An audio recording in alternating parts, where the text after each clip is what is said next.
or don't like it, learn to love it because it is the best thing going.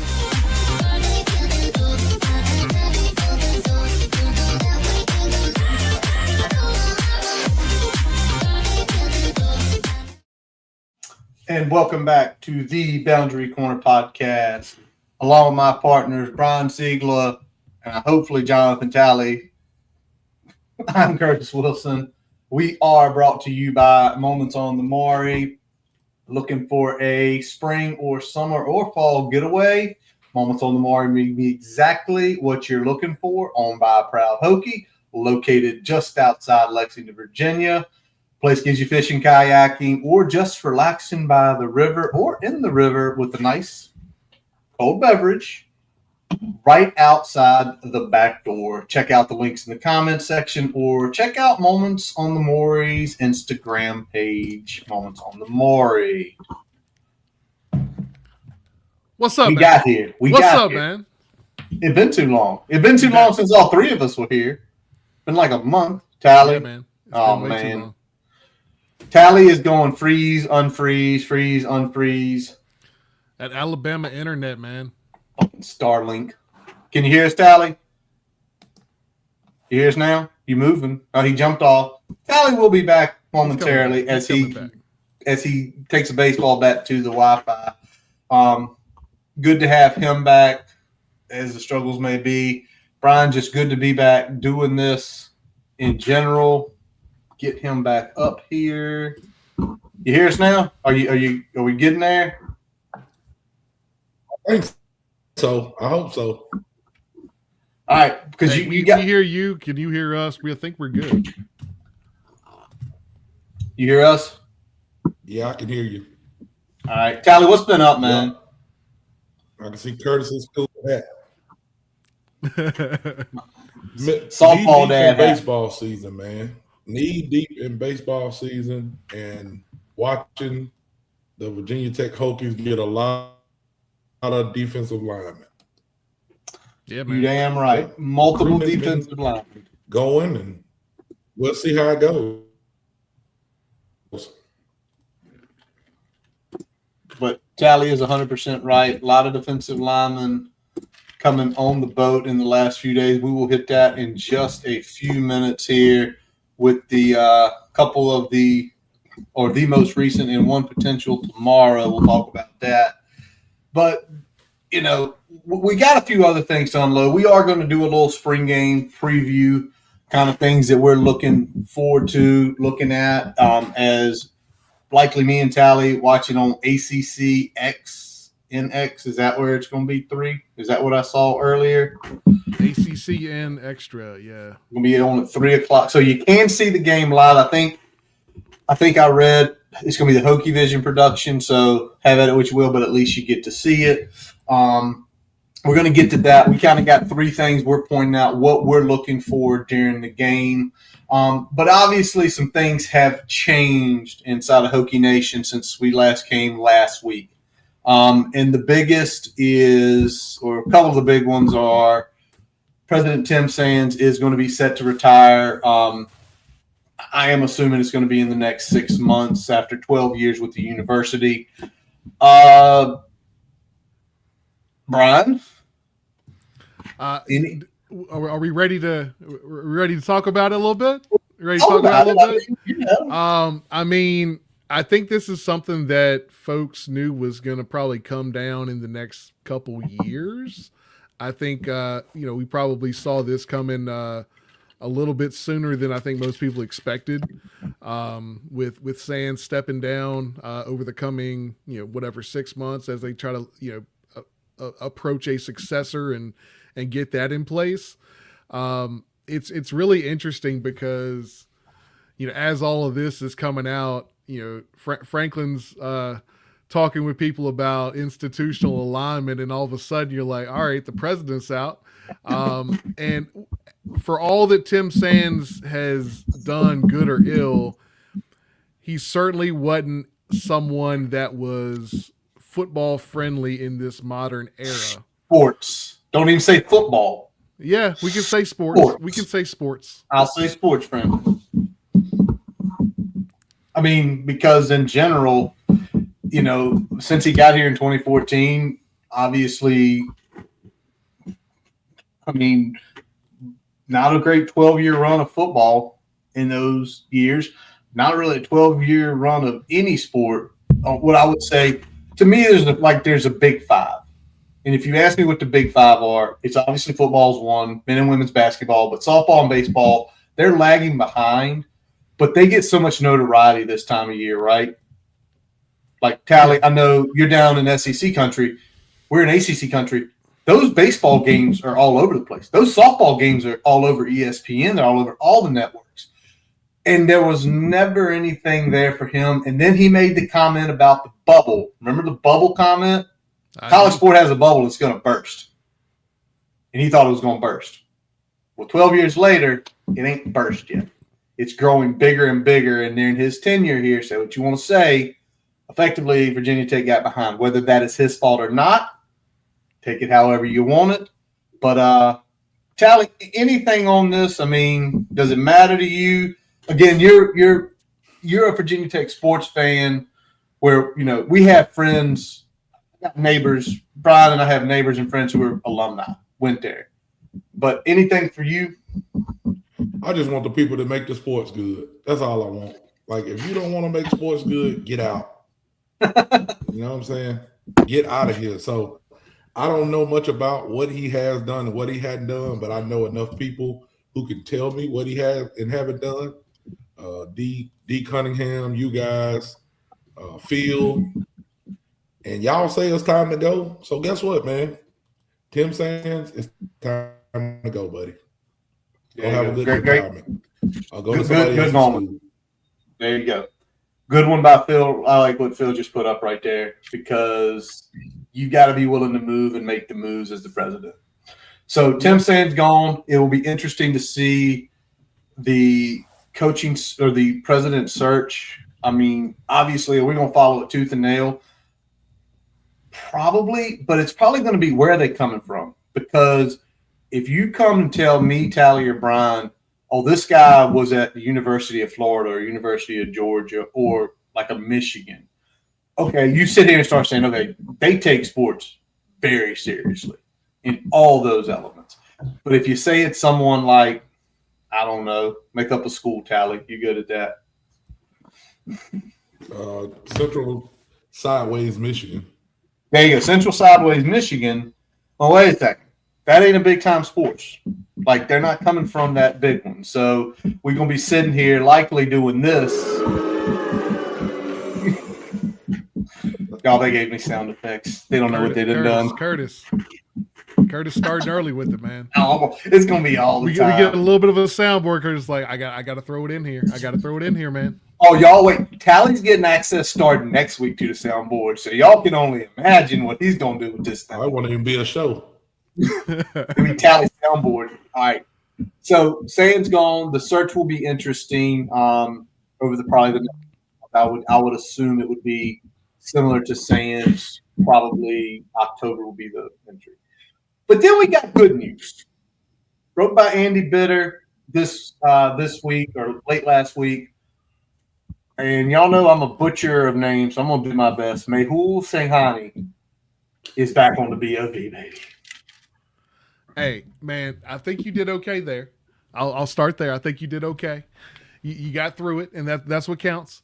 But getting Mehul back, and the funniest part of the Mehul, the whole situation was they did him dirty with the initial photo that they threw up there, and he was hurt about it, and Andy brought it up, and they got it right. And I commented, I was like, hey, now y'all got to take care of our buddy Terrell Smith. Y'all got to go get him a new photo. Y'all got the one from 2020 still floating out there.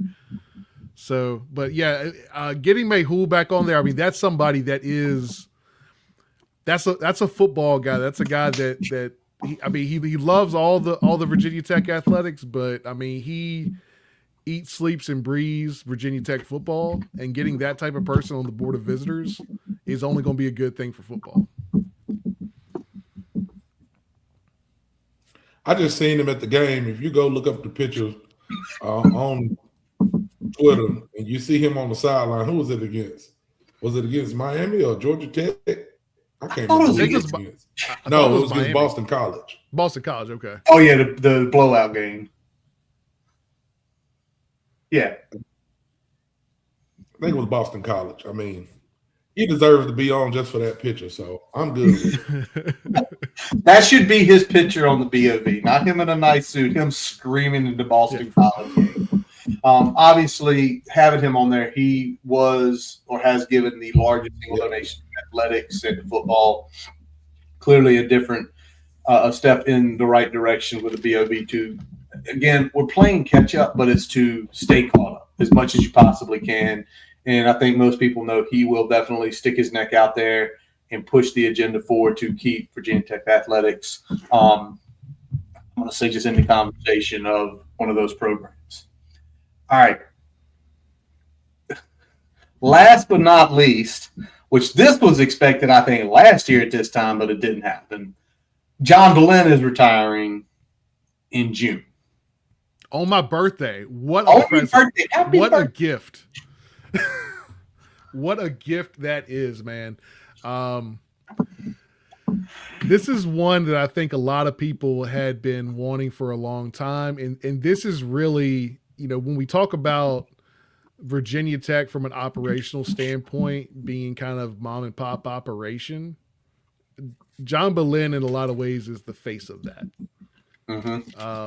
From a football perspective, at least. So you talk about being able to move past that. You talk about a guy like Franklin coming in and setting up a situation that is football friendly in the athletic department. This is why this is so important, because it's not just we are operating like a major college football program needs to operate now. And I consider John Boleyn the biggest opponent to moving in that direction from an organizational structure, especially when it comes to football, but also within the athletic department in general. You got to get the old people out of there. They got to go, man. You got to get the old people who don't want to hear stick it in. Young boy, NBA, 2K, whatever his name is. Like, I don't want to listen to him, but the kids want to listen to him. So you gotta get the place hype, man. You gotta get it if you're going to be a part of a university, a part of sports. You got to figure out what's going to fill the stands, and you got to figure out what can you do to win. Most of the time, that's cheat. So we need some people that's going to cheat, and some people that's going to turn their head and let me cheat. I will cheat. I don't know what Boleyn was doing. They was cheating in another way. Like, he was putting his family members on the staff. Somebody just said, can he get his daughter removed? I don't even know if she's good at what she does, but whatever. I thought she moved on a couple years ago. I thought she was. Oh, she did? What's she doing now? Phil just said she in the basketball staff. Okay. I think she's in the women's staff in some way. Okay. Okay. She was with football, so I guess maybe she was with football. I just kind of lost track when things got shuffled. But wasn't Mama Boleyn, like, she's been in the basketball game for years? Have a whole family. Yeah. The basketball. Can't have a whole family in here. Just fuck it off. Yeah, but and here's the point about John Boleyn, because if everybody knows the story, John Boleyn. Hey, Matty B, I see you. But John Boleyn, I think what Tally just said is right. He was too old. He was Frank Beamer's right-hand man for a long time. During a lot of good seasons, he made a lot of good things happen. Because if you look at when he was here, he was like basically the football operations guy in the early 90s. And then the Associate AD for football. Curtis, I want you to finish your statement. But you just said Beamer's right-hand man. Beamer's right-hand man. But this is the point that you make. Listen. In 2015, when Frank left, John Boleyn should have won. No. I'm not disagreeing with that. No, yeah, right. So that's what I'm going back to. Yeah. I don't even know if Frank knows if he's going or coming these days. I love Frank Beamer. But when you see them keep trotting Frank out here, Frank looks like a wax museum statue right now. Like, you got to get the old people off the camera and out of stuff. You know what I'm saying? Frank is enjoying retirement. John Boleyn, go enjoy retirement. Go George. You made enough money. Go find something to do. I know you got a lot of money. Go play some golf and get drunk and start running around naked or something. I don't know. Oh no, don't do that. Might as we well. want that. Might as well. Depends on But it depends. As long as it's not near me. Venue matters a whole lot more than what you're doing. There's a proper venue for pretty much anything you want to do if you really want to do it. It's true. All right. So Boleyn's retiring effectively with Sands gone, with Boleyn gone. You know, you're talking about what Brian mentioned a few minutes ago, and with what James Franklin keeps saying, institutional alignment and all this, it looks like certain pieces are moving out. A president not as inclined to support athletics, a executive AD who's more inclined to try to do stuff on Pop's way. Get them gone, bring new blood in, bring young people in.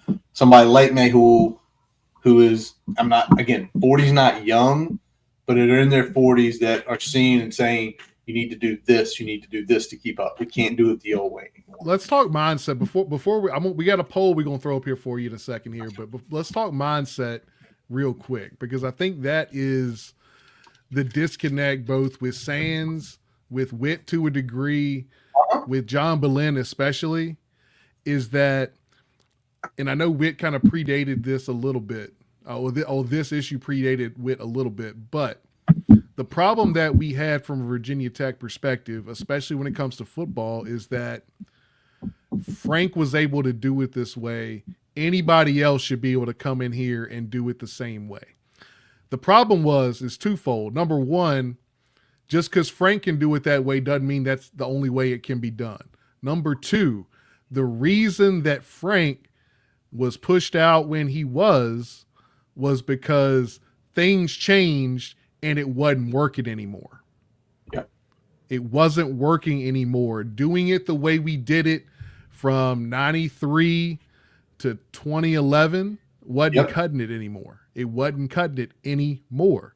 So keeping everything from an operational standpoint the same and just putting in a new coach, that's only going to get you so far. Even we can shit on Fuente all we want to. We can shit on Pryor all we want to.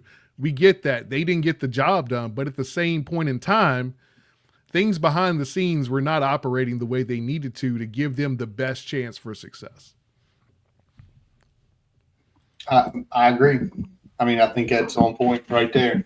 And that's why, and again, it took a little bit too long, but you're now seeing kind of the winds of change happen. And you're seeing the winds of change. Hold on a second with the poll, Brian, because this is something you brought up at the BOV meeting.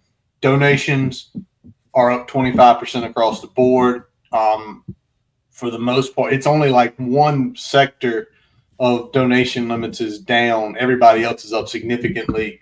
And right now, the amount collected is at all-time highs.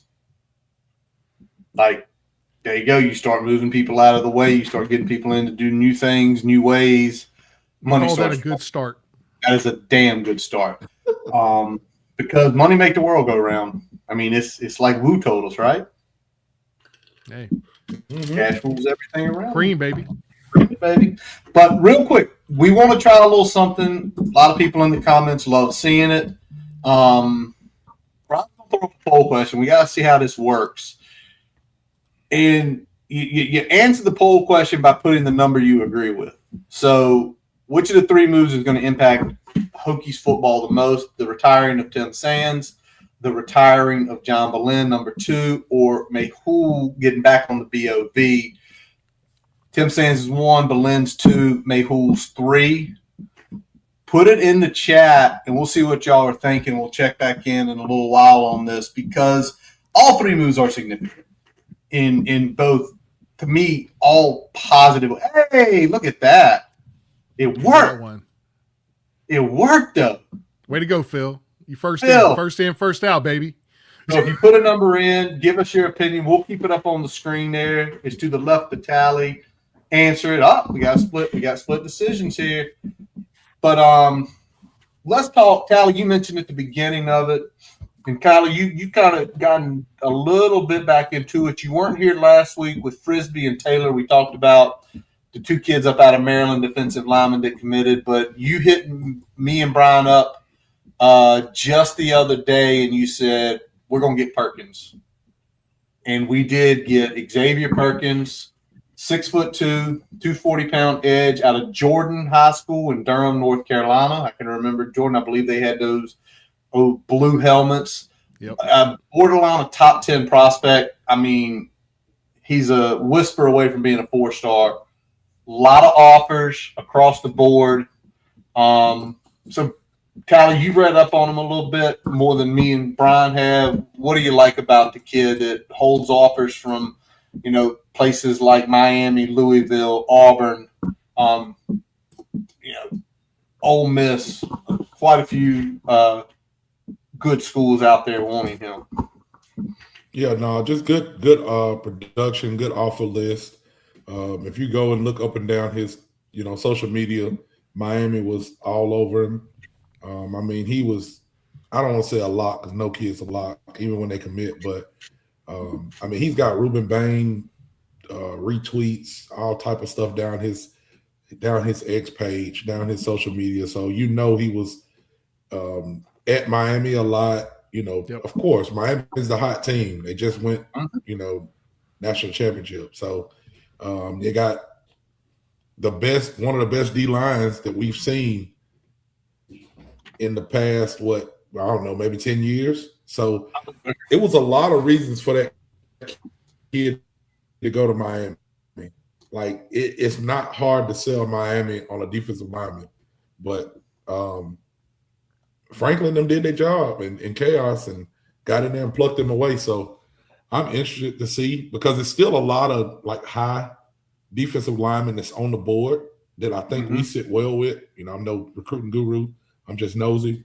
But I'm interested to see how many D linemen they take. Because if you think about the offensive linemen this year, we took a lot of offensive linemen this year. I think maybe 7 or 8, which we need. So when you start to look at defensive linemen, it's like, who all is going to hop in? Who are they going to let hop in? Who are they, who is at the top of the board? But Xavier Perkins is a good pickup from a recruiting standpoint. A little bit undersized. Sometimes that kind of worries me just because, I want everybody to be big, but a little bit undersized. But like I said, when a school like Miami's hard after you, like, hey, man, I got to trust what they do. Yeah, and I think the Xavier weight is Perkins there. is a good player. Yeah. Weight's definitely there. And the weight is there. I think 6'2", probably not quite as long as maybe you want at a DN. But I mean, coming in at 240, I don't know if that's a true 240. Obviously, that's kind of a TBD at this point. But it probably isn't that far off, right? So you're probably at least talking 230, which is decent weight for somebody at 6'2" coming in playing DN. Looking at the tape, I like the get off. He played with his hand in the dirt some. He played standing up some, so he's got some of that versatility to be able to do that. Just like you said, Tally, looking at somebody that had the eye of Miami pretty heavy, that's going to be somebody that you want to have in your building, and getting that commit, early in the cycle, I think is going to be good. Obviously, we got a handful of other big time defensive line players that we sit pretty good with. And I think, to your point, Tally, I think this is going to be a very defensive line focused class. I think we'll still see us take probably, about 5 offensive linemen. I think that's about what you need to take just about every cycle, 4 or 5 at least. Yeah. So I think you're still going to see that this cycle. But I think looking at where our depth sits on the defensive line and kind of what we need to do to backfill there, I think that's why you're going to see a big focus in this class on defensive line, especially that edge position. Yeah. And we talk about where I said the 240 is legit. I think the 240 is legit. All the recruiting sites have him around 240. A couple of them have him at 6'3", so maybe he's like one of those 6'2" and 3/4 guys, 240. So I think the weight's legit. Now, obviously, can that change? Yeah, because people's body change. Like if he grows to 6'4", he ain't gonna weigh 240 pounds anymore. He's probably gonna weigh 230, but that gives you more mass or more height to work the mass on.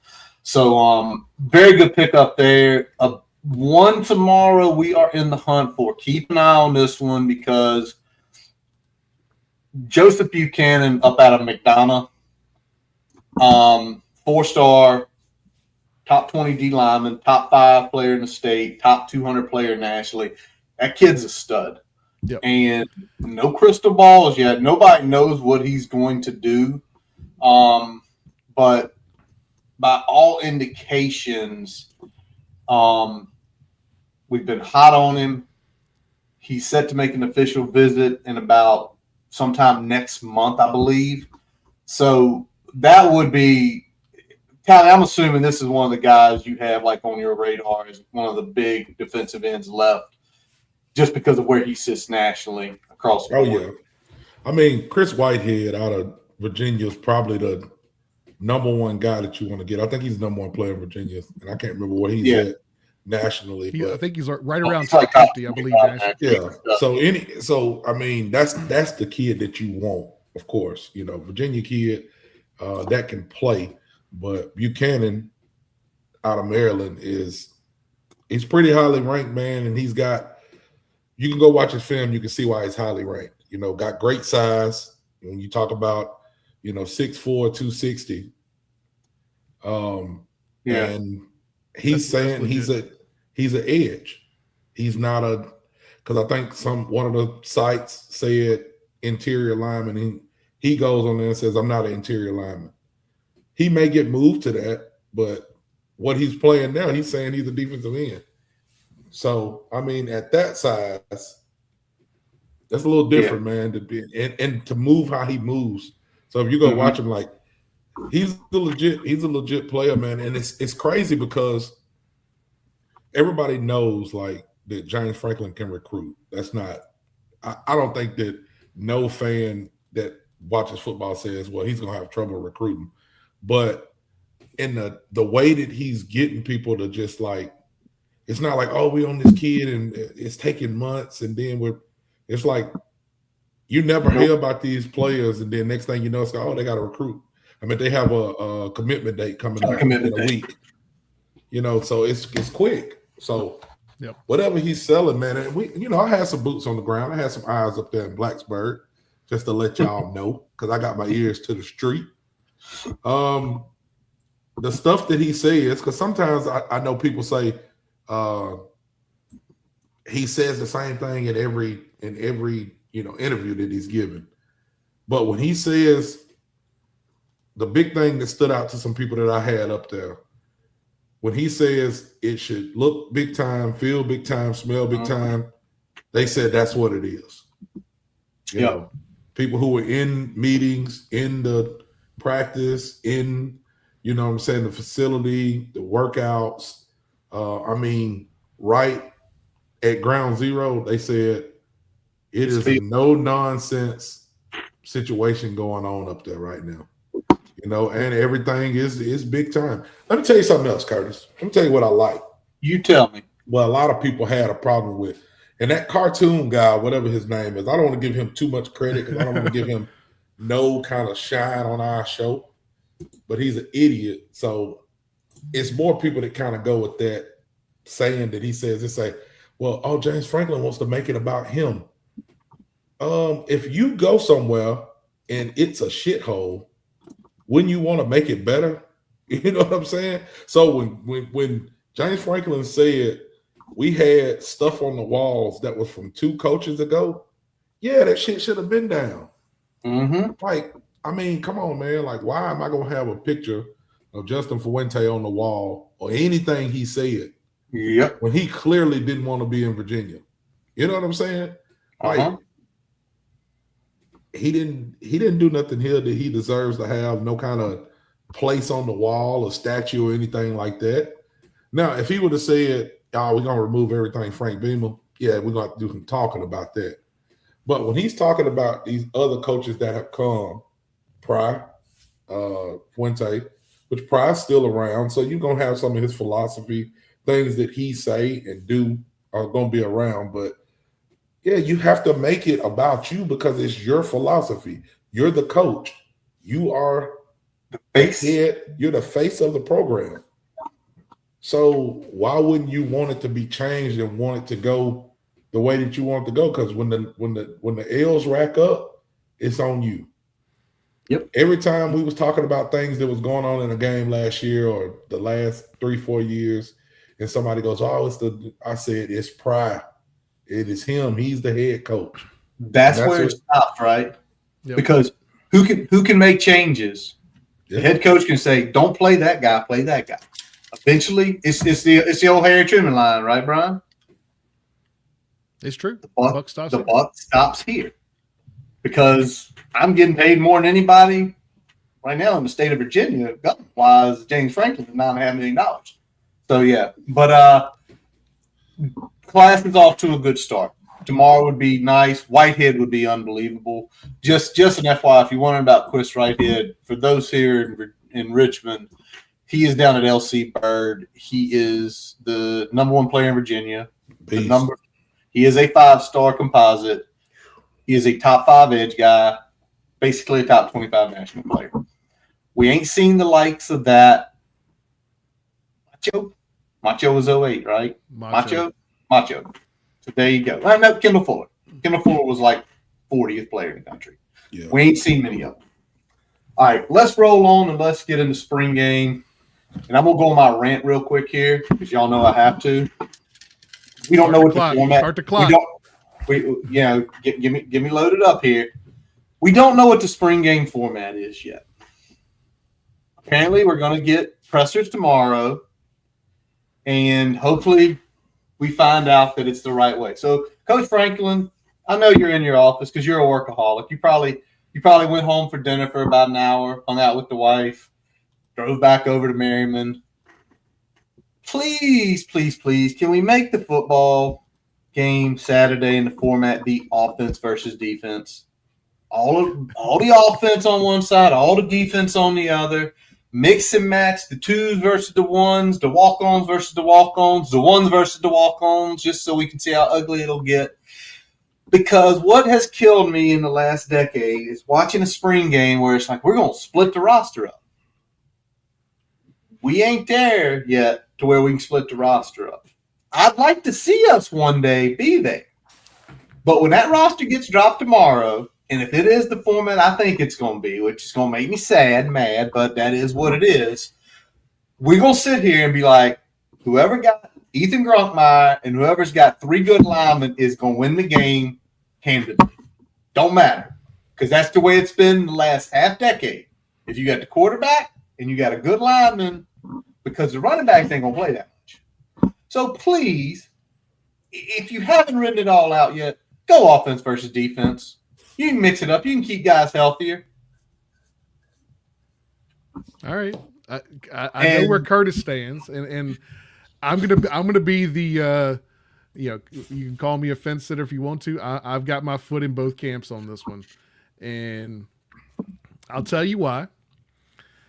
If you're like us and you want to watch a game and figure out the depth chart and figure out how pieces are looking when they play together and figure out all those things that potentially could matter in the fall, then offense versus defense is what you want to see.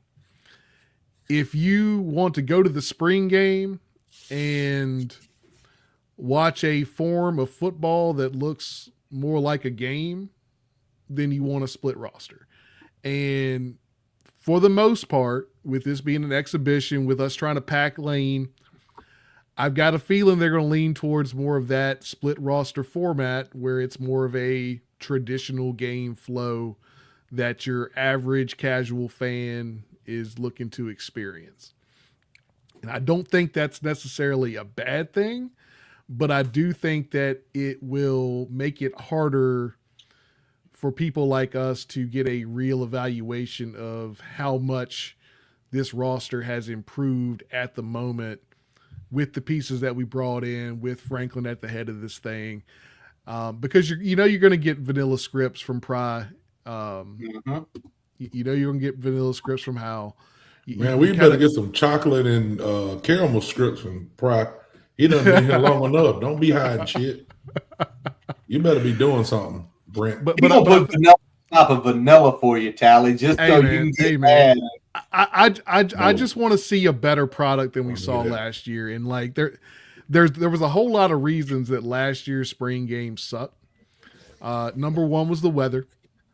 Number one, I mean the weather. It was 40 degrees with a 30-degree wind chill at kickoff. This year, that's not what you want. Oh my God! This year, Tally, I wish me and you could go. Bring your sunscreen. Bring your sunscreen. Saturday in Blacksburg is going to be like 85 degrees. The rain is coming in overnight, so probably as the day goes on, it's probably going to cool down a little bit and feel really nice. Sunny. Oh man, I don't even know what to say. But I mean, so other things that were wrong with the spring game last year, you had basically a lame duck head coach. So like the enthusiasm of what they wanted to see wasn't there. So you weren't going to get the crowds that you normally get. Add in the weather, you got even less crowds than I think you would have gotten with good weather. That's a fair point, Phil. That's a fair point. And I think that goes without saying. But the third thing is that you had your number one and number two quarterbacks out. You had a couple linemen banged up, and you split the rosters. And now you've got redshirt freshmen and true freshman quarterbacks running this thing behind a split offensive line. And they're still at the point where they're processing the offense. Because, again, it was a new install offense with these freshmen and true freshmen. So all these things blending together created an absolute shit show of a game to watch. And I was well into the cups at that point. So that made it a little bit more palatable for me. But I can't imagine watching that thing sober. Yeah, y'all want to go see something funny? And Tally, I don't know if you watched it. The live show Brian did with like Pete B. I mean, now y'all are all fucking hammered. I don't know nobody's sober up there. Well, no, the problem was me and Pete left the game like it was like 4 or 5 minutes left in the fourth quarter. And we were like, we're getting out of here. We're going to Tots. We're getting a rail before we go over to Maroon Door. So get a rail at Maroon Door, walk around, go over to or get a rail at Tots, go over to Maroon Door. I had 2 gin and tonics after the rail before we even started that stream. So that gives you a good barometer of kind of where I was sitting at that point in time. Needless to say, at the middle of that stream, my wife held up a little sign on a notepaper that said, "You're saying fuck a lot." So Tally, any feelings on the format of the game, or is that something you're gonna talk on later? He couldn't hold it together. You there, Tally? Check. I'm pretty sure I'm lagging. You're lagging, but that's fine. Lagging's okay as long as we get you. I got you.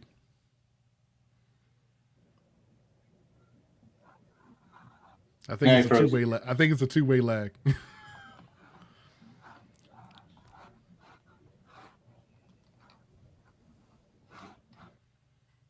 We lost him.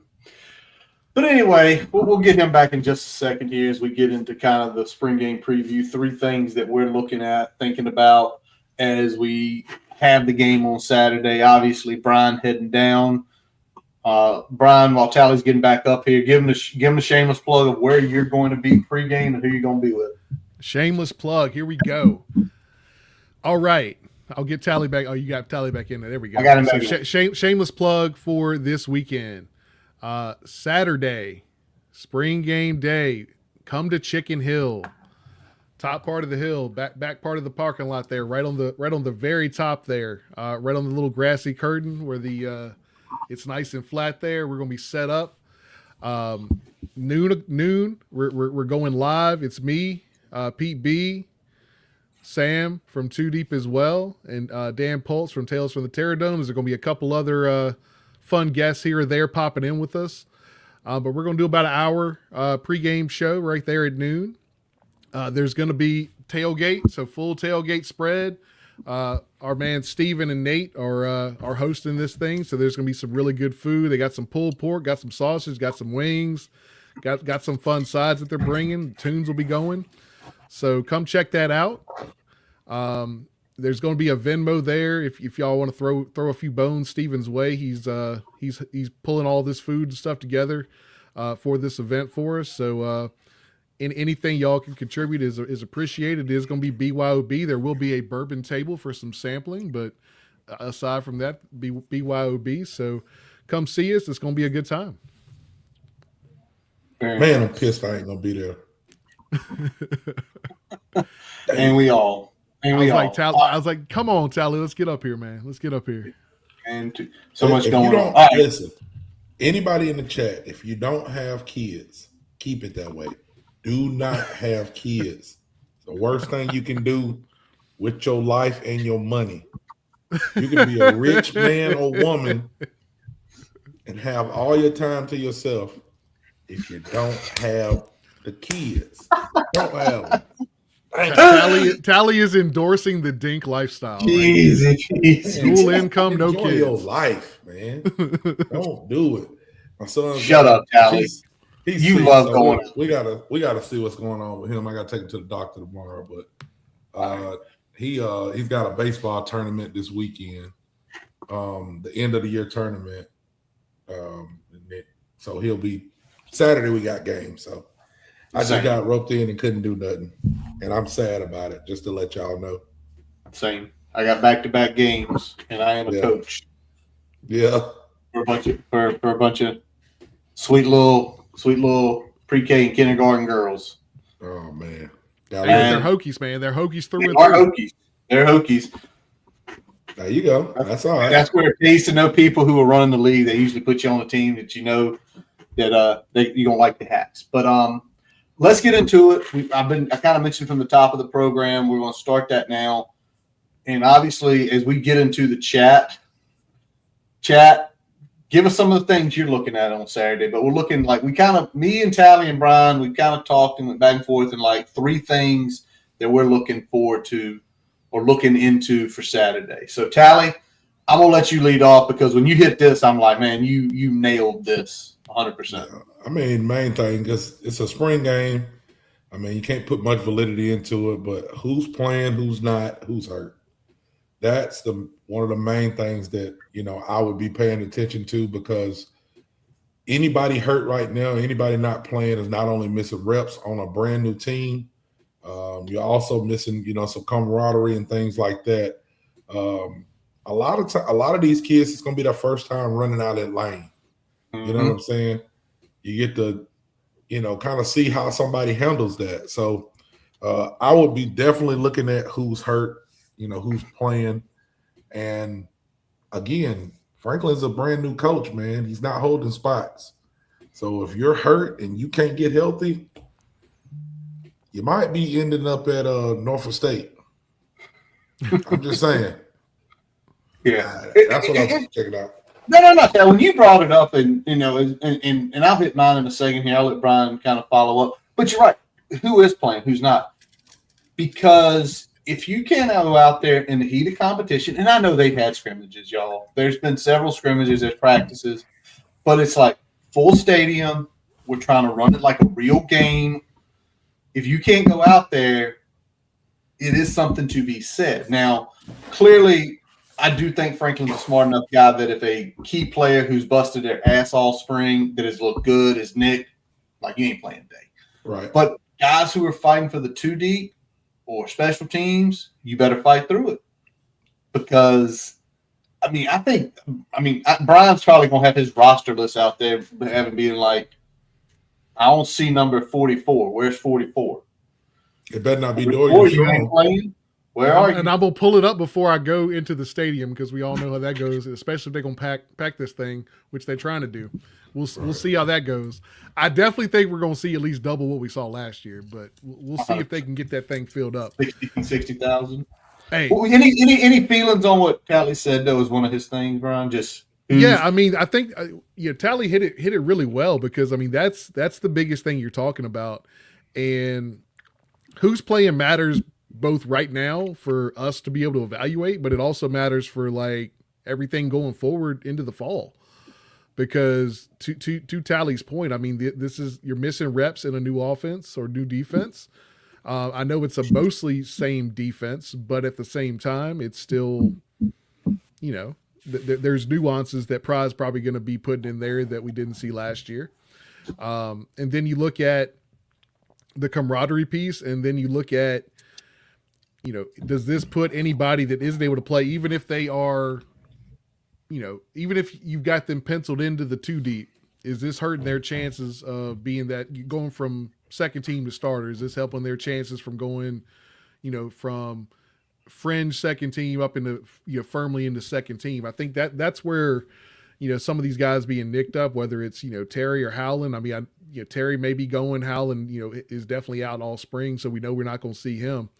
That's an important piece. And when you look at a position like the offensive line, obviously that's a big thing, because you're trying to get your best 5 out there. It's a position that we have been struggling at, really going back, to the 2021 season. I think, 2020 was our last offensive line that you could look at and point to and say, that's a good offensive line. You feel good about that offensive line.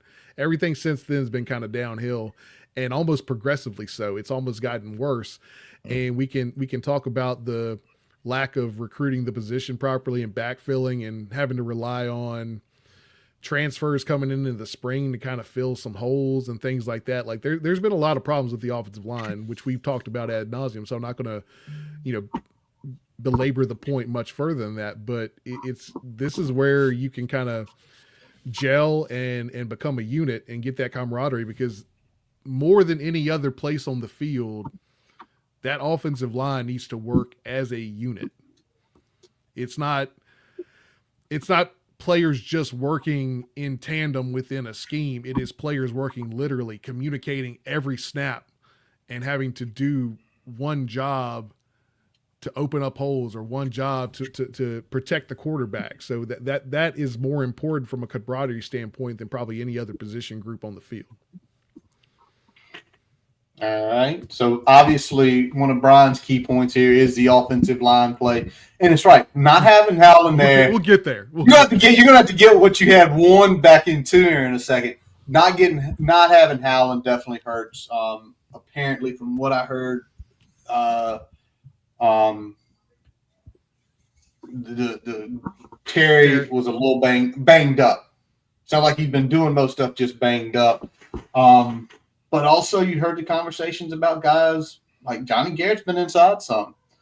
And the honest truth is he's okay. If he's your swing tackle, if he's just your swing guy at 3 positions, that's fine.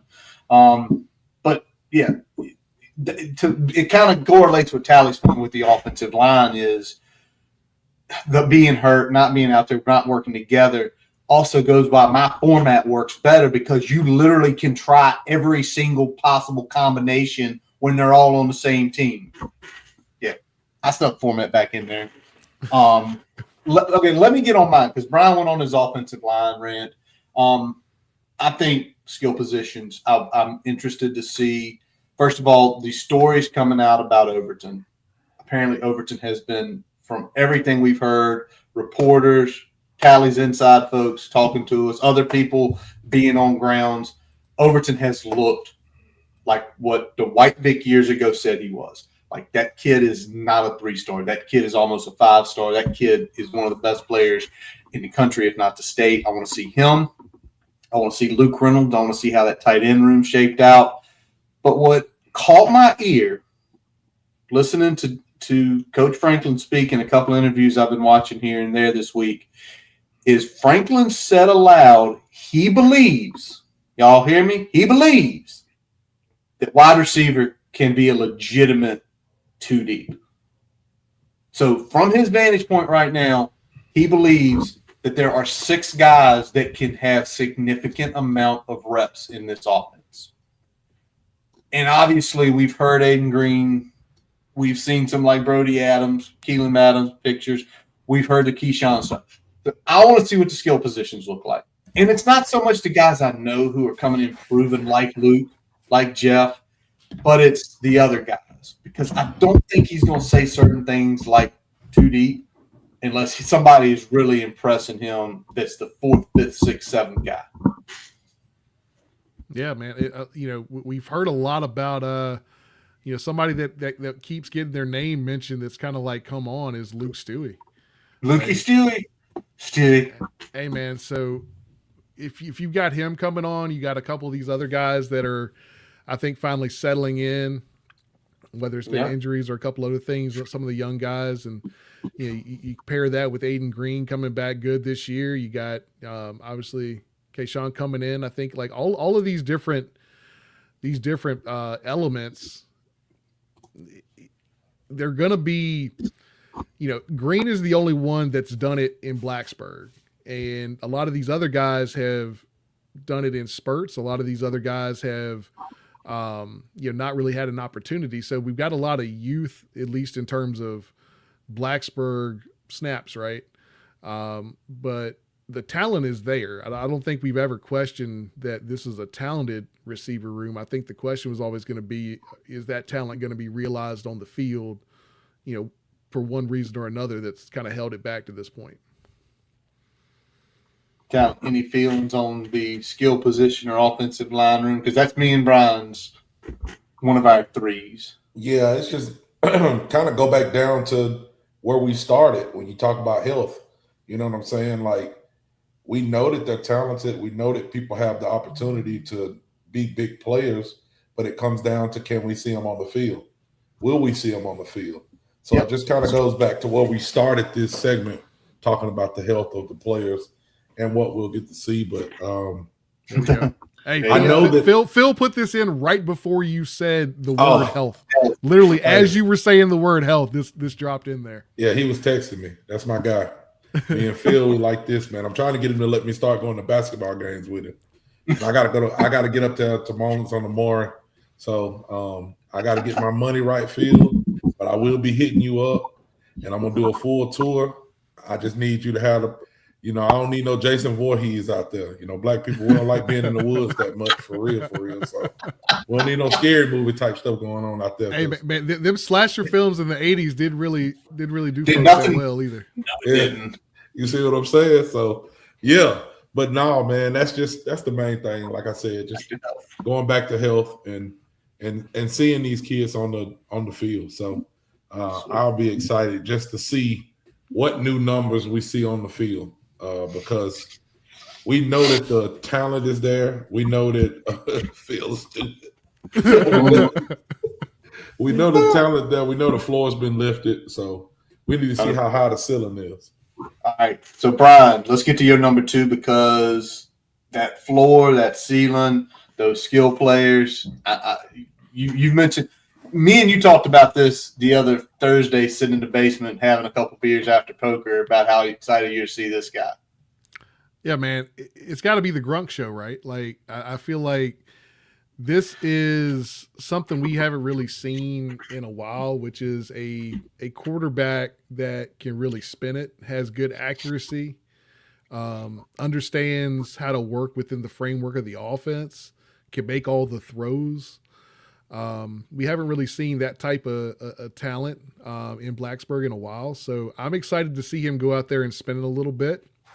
When Hal's talking about the offense and like what the goal is, he keeps saying explosive plays. We're talking about explosive plays. Mm-hmm.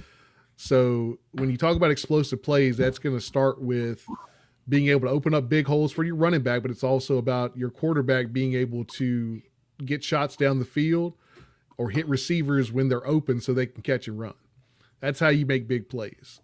And being accurate and being able to make all the throws, that gives you a really good start to creating those explosive plays. So I'm excited to see him go out there and spin it. And when you talk about a quarterback that understands the offense, it's not just making the throws, but it's about knowing where to go with the football quickly. And that's one of the things that we've struggled with at the quarterback position for years now, is that even when the line was giving them time, the ball wasn't coming out quick enough on a regular basis, or if it was coming out quick, it wasn't always going to where it needed to be. And so when you have a quarterback that knows what to do and can get rid of the ball quickly, that makes everything else look better. And if you can stay in front of the sticks, that makes the quarterback's job a whole lot better as well.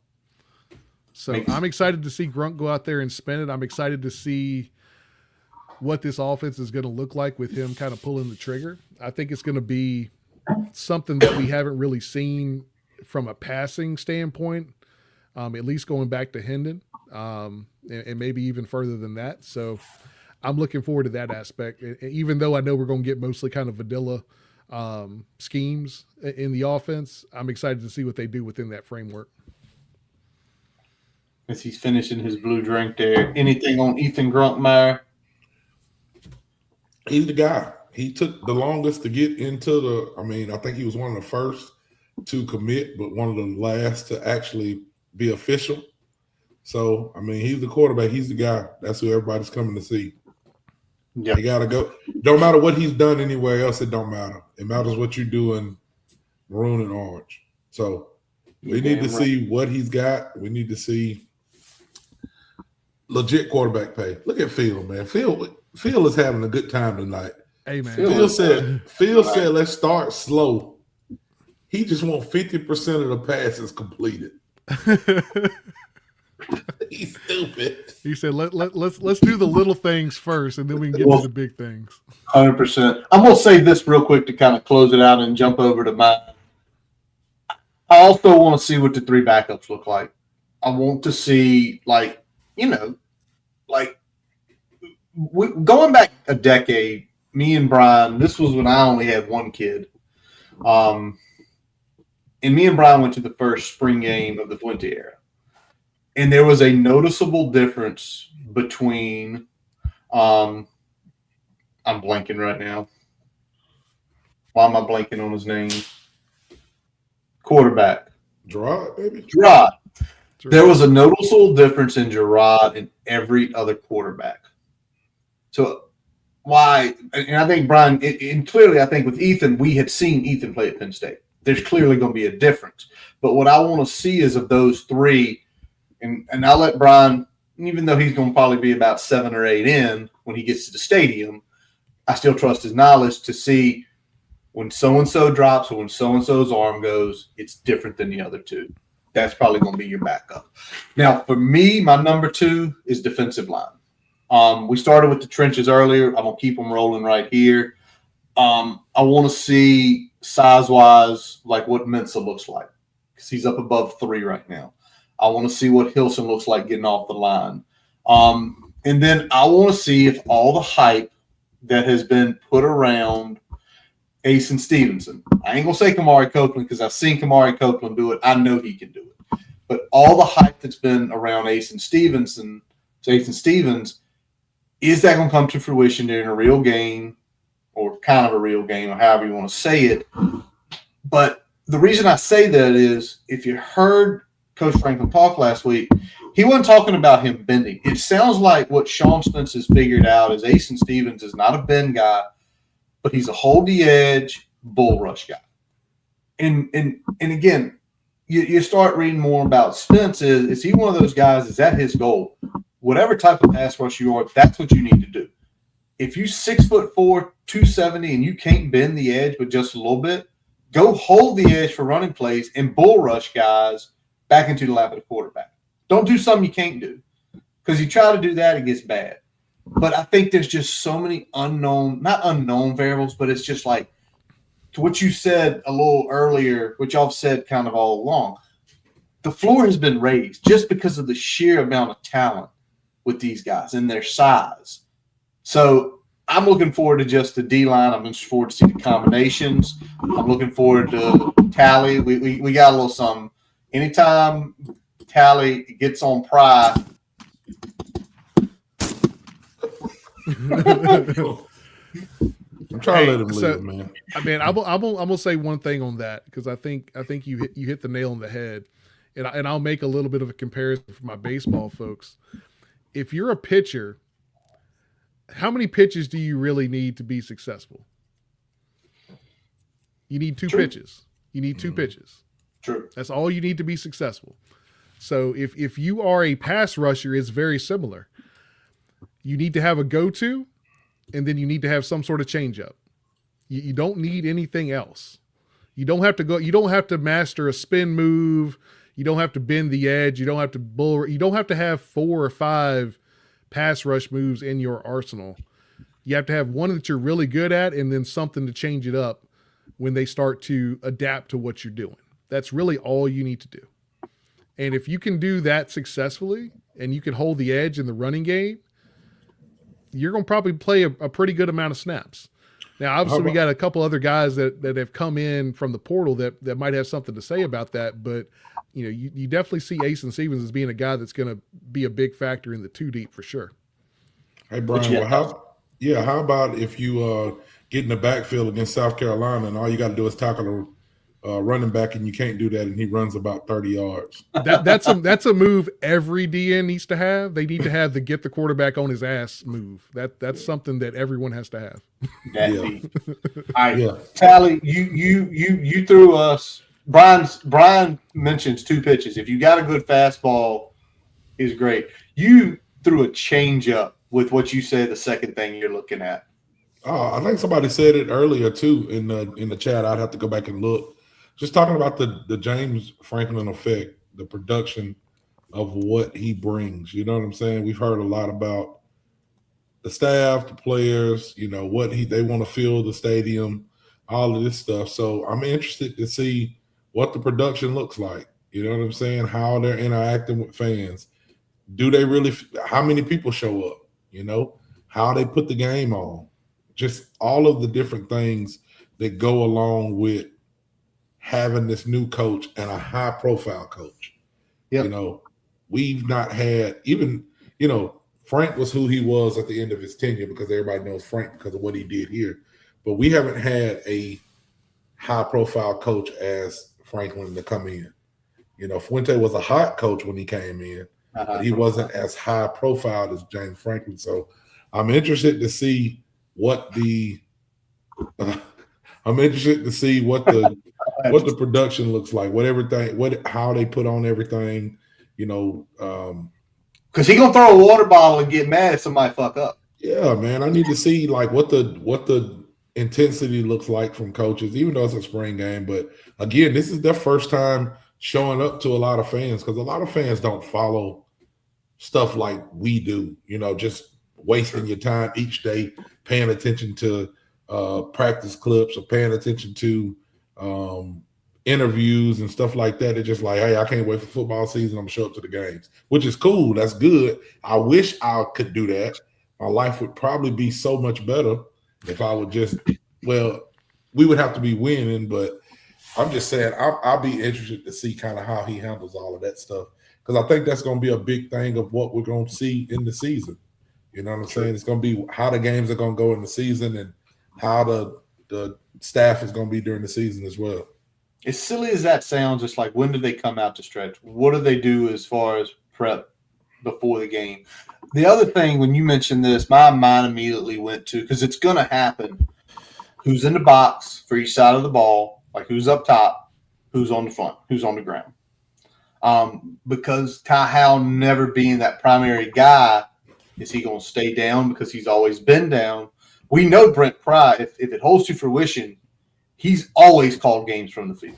He's never been up in the box. And most defensive coordinators aren't. So that's going to be the other thing interesting to see is Brian gets his binoculars out, like across the field. Like, there's Brian Chris. He's on the ground.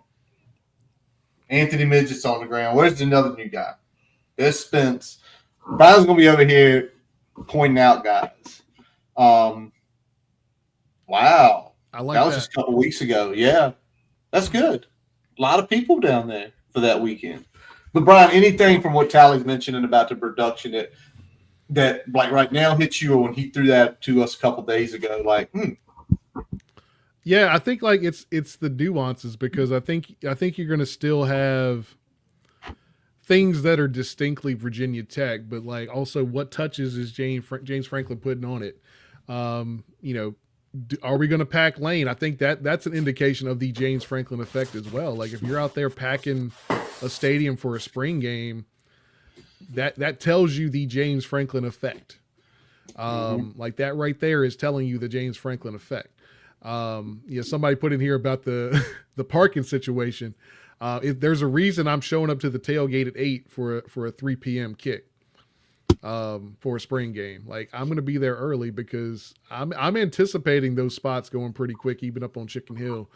I think it's going to be, you got to operate as this almost being a true game day atmosphere, even though, it's general parking, even though it's general admission. Like you got to still operate under the fact that it's going to feel and look like a game day experience. And I think, when we look at the production part of it, what's going to be different? Are we going to like, does this go all the way up to the music that's played in the stadium during the music that's played during warm-ups? Like, I'm interested to see those aspects as well.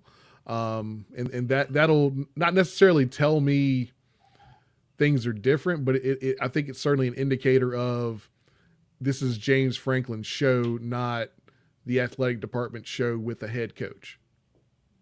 Right. It's true. It's 100% true. Like all that stuff, like all the stuff that happens Saturday, I think for a lot of us, it's like how many people show? Because if you say 50,000 show, if they pack out at 65, that would be great.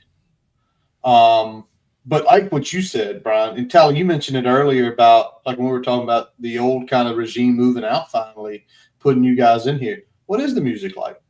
Like, the question is, I know, Brian, you're hip, so you might know, but will why? Thank you, sir. You are. You know music, but what I'm saying is, are there going to be songs people have never heard? But the kids in North End Zone and all over the place, and the young people are going to be jacked about it. The players are going to be jacked about it. That's the stuff Tally's talking about, and it's going to be really interesting. All right, last thing, third piece. I'm going to start off on this one because it's been kind of we discussed safety room a lot, and now we just keep getting these mentions of, well, Knowledge Harrell was playing some safety. IBM was playing some safety. So-and-so was playing. Kenny Woosley was playing some safety. Look at that, right on time. Hashim, it's your time. We're seeing guys playing inside and out. I'm interested to see that rotation. I'm interested, and I know it's not all going to be laid out like a real game, but I want to see who from the cornerback room goes out, who from that room goes inside and out, who goes back to safety.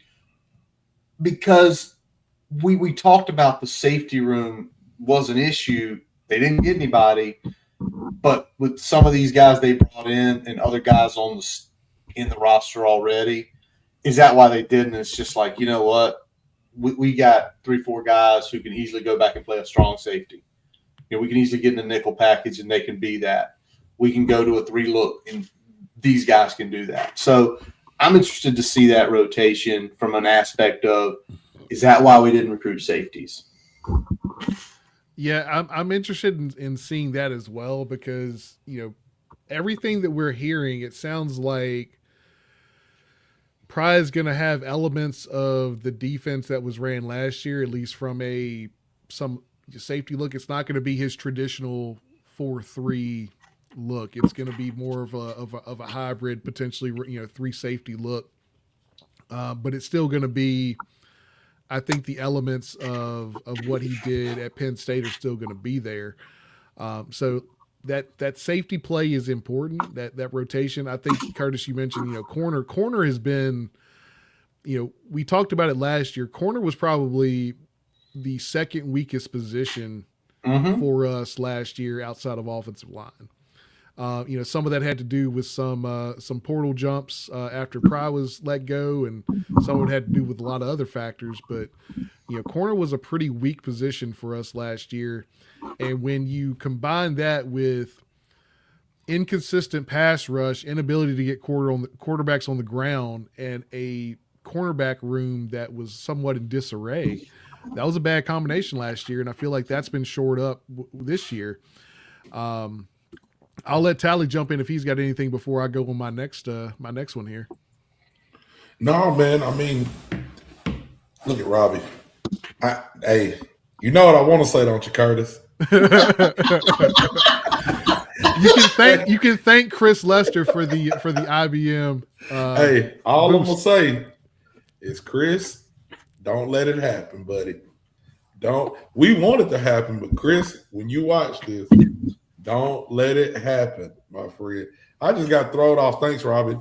Robbie just threw the curveball to you. Yeah, it just hit me with a curveball. I don't even know what I'm thinking about. Something about corners and safeties. Corners and safeties, man. IBM, man. We need to see what he got. We need to see what he got this year. Which again, going back to those rooms, Curtis was hitting me up whenever all the transfer portal and everything was going on. Like, we ain't taking no safeties. What's going on? So Brian was really mad about it. Brian kept screaming, "We got a spot. Yeah, Get one." What are we doing here? You know what I'm saying? So I am interested to see like what kind of moving around they're doing, because there's a lot of talent on the back end. It's just young, but who takes that step to get on the field? This is the first step that we see somebody take a step to be like, okay, well, maybe we see him get on the field, because you started to see certain stuff, in past spring games at positions like that. Even in a spring game, you could see like Josh Clark, was a little bit more developed than some of the other people that came in with him. Then he gets hurt. So, yeah, man, I'm excited. I'm excited just to see who steps on the field, and they got what's the hurt jersey, Brian? What is it, blue or yellow, red? Blue. Yeah, blue. Yeah. Who don't got no blue jerseys on? That's what we need to see. All right. Brian, I know you got Hey. Yeah, I'll jump in next because this is kind of a little bit of a play off of Curtis's a little bit, and to another point, we're going to talk about it a little bit. He had another one. You want to see secondary, you want to see linebacker. So we'll talk about linebacker and safety here in particular, and kind of the interplay between those positions, because when you talk about a potentially a 3 safety look. You talk about linebacker play. There's going to be a lot of interplay between safety and linebacker. A lot of run support responsibility in there. So I'm interested to see how that works, because that's definitely been something that we have struggled with the last few years. Is we had this big run where the linebackers weren't getting in the right gap. We had some hanging fit situations with some of those players coming up in run support there, and there was a lot of big run plays that kind of came off of that, and that was a pretty big problem. So I'm interested to see with a mostly veteran linebacker room, even though it's still a little young in some spots there, in a somewhat young safety room, with the exception of Q Reddish there. I think you look at that. I want to see how that works. Is that looking a lot better than what we've seen kind of the last 3 seasons?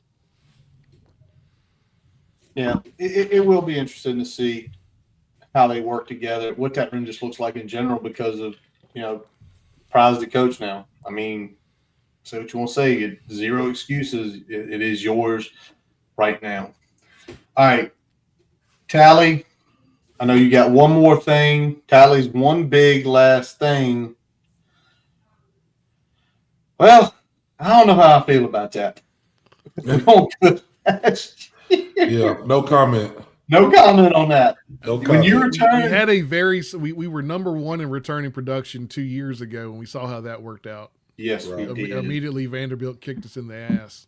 And that return in production didn't matter so much anymore. So I think it's something to look at, as you've got guys that have done it, that have a lot of snaps. So you get it from that perspective. And you're hoping that Franklin and all the other guys on this staff are leveling that up, because while the returning production is good, a lot of it wasn't up to the level that we needed to win last year. So if they're not leveling up, or we don't have guys that are coming in or challenging below them to make them better or jumping them on the depth chart, then that returning production doesn't matter quite as much. What I will say, a little bit different than what we've had in the past, which we all know this. We ain't got to go real deep into it. You got watchmen watching the watchmen now. You know what I'm saying? You got offensive line coach, assistant offensive line coach, assistant to the assistant. In the weight room, you got each group has a coach watching them. It's not one guy. You know what I'm saying? So that, I think that's going to play, the staff additions is going to play a big role in what the team can do, because you're going to have more eyes on certain groups and they got to answer to more people. You know, this guy's got to answer this guy's got to answer. Checks and balance system. So I think you're going to see more guys like, hey, he ain't getting it done. What's going on with him? He said his foot hurt. Okay, go with the next guy. You know what I'm saying? I think you'll see more of that stuff. So I think the returning production thing will help this year, because you'll have a staff that's more attentive than prior staff. But back to what Curtis asked, just what my final point to make on the spring game, kind of puts a bow on everything for me, is the optics of the spring game and the residual of what you get from that. Because what is the spring game? Like why do you have a spring game? You want to evaluate where your team is. You just got married and you're throwing a dinner party. You just got married and moved into a new house and you're throwing a dinner party. You want to show off your house, show off your wife or husband, whatever you decided to marry at that point. We don't judge. So now you're showing that off, and you want everybody to perceive it in the right fashion. So, what kind of recruits are going to be at this game? What caliber of recruits are going to be at this game? What kind of recruits do you get to commit because they came to this game and seen the atmosphere? You know what I'm saying? What kind of atmosphere will the fans have? Are they down on the program? Are they feeling good about the new regime? I'm going to be interested to see the residuals of what that game brings, more than like the results of what happens on the field, because we know none of that really matters. But what really matters is the things that we can see. If Brian comes back, or next week, shameless plug, when y'all call in, because we will be having a call-in show after the game next week, when y'all call in and tell me and Curtis about how great it was and the atmosphere was electric, and y'all rubbing it in like Brian's going to be. Yeah, that's what I want to know. That's what I want to know. I want to know, what is the vibe? You know what I'm saying? That kind of sounds kiddish, but what is the vibe that you got when you was at the game? Because that's what this is about. That's what Franklin's been pumping, that he wants this thing sold out. Why do you want it sold out?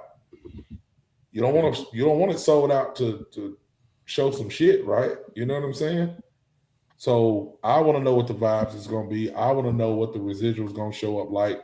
How many commits can we get from that? How many recruits are going to show up? Where are they coming from? So we got a lot riding on it. For a spring game for us, we got a lot riding on it. And if we know anything about James Franklin, he is going to bring media to him. You damn right he is. There's going to be some national people going to be covering it. They're going to want to see what Virginia Tech looks like. They're going to want to see, James Franklin's first time running out to enter Sandman. So, yes, Robbie, it will be televised. Curtis, what you said was it? It's going to be ACC Extra Network, ACC XN. So if you've got Hulu or you've got ESPN app, it'll be there at 3 o'clock. Look who is joining us from the West Coast. Grayson Wimbush. Just guy. I was going to put that up there too. Because we got to talk about it, man, because I still, and Tally, you could probably talk, like, you got this city in Nashville that's like one of the best cities probably in the country for like going out and celebrate something.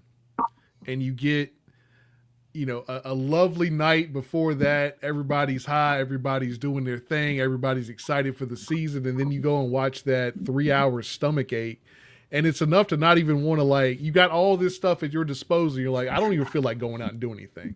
Let's go back. All right, Brian, since you want to do this to me, we didn't have to do this, but this is what you want to do. Yeah, Grayson and you want to talk about that. Yeah. So let's go back and talk about it. Like you said, great night out. Yeah. Great night out. You go out, have some drinks, chill with your people, take some pictures. I had people downtown Nashville hollering at me, hey, Tally, what's up, man? Where's Brian? Where's Curtis? We got people all over that watch the show. I'm getting to meet. Cool night out, man. Great night out. I was by myself. My wife ended up getting COVID and couldn't go with me, so I was by myself, had the hotel room by myself. I was in there sleeping naked, snoring, all of that good stuff. You know what I'm saying? Had a great night, right?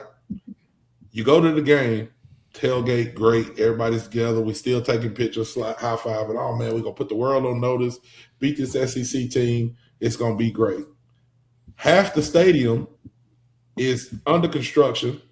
You can't go around certain ways. You got to go the other way, which was some BS.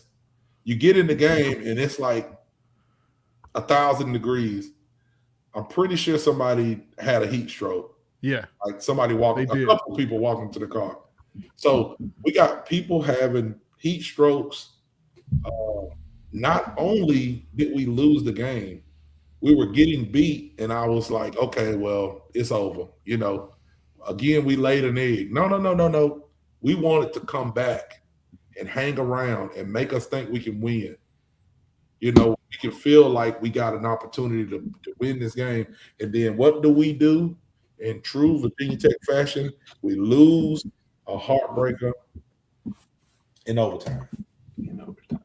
That's what happened.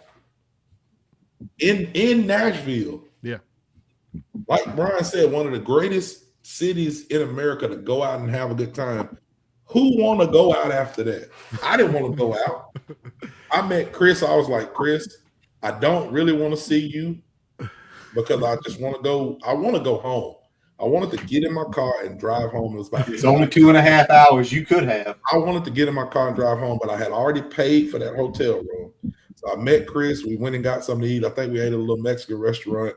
Didn't even want to talk about the game because it was a horrible day and horrible night because of what happened during that game. And Brian, I put that out of my mind. It was 2 years ago, and you brought it back up. Hey, man, I mentioned it just a little bit. Grayson threw it out there. And and to his point, that was one of the worst game experiences I've ever had, both from a stadium standpoint, a heat standpoint, and an outcome standpoint. Like, all of it was bad. Curtis, absolutely all of it. Why we own it? What is the worst game you've ever attended?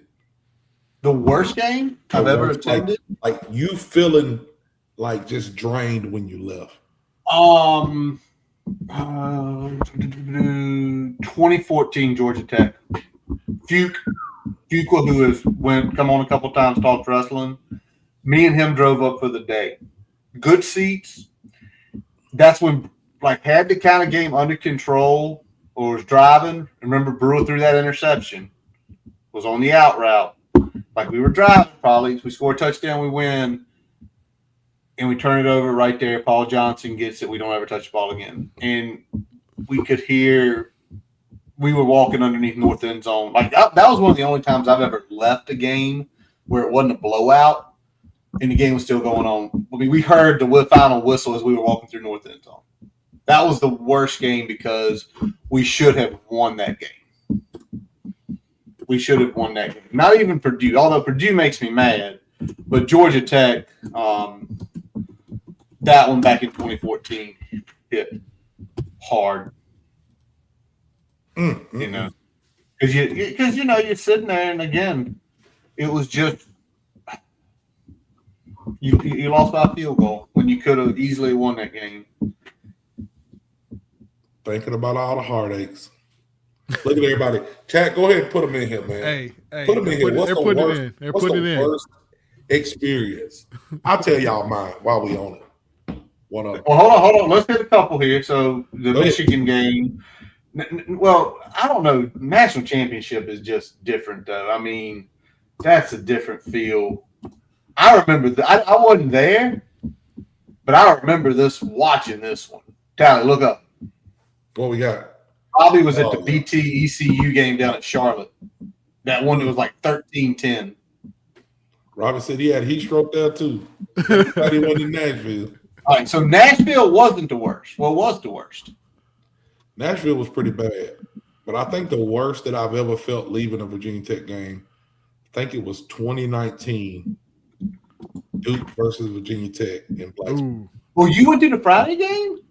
It was bad. Let me tell you how bad that was, Curtis. Let me tell you how bad that whole. Well, first of all, you have never discerned that you went to that game. Yeah, I don't want to talk about it. That's how bad it was. We have known you for 6 years now, and you have never disclosed this until. That's the game they ran the fake maybe field we goal were drunk on us, and right? you did, but okay, go on. That's the game they ran the fake field goal on us, right?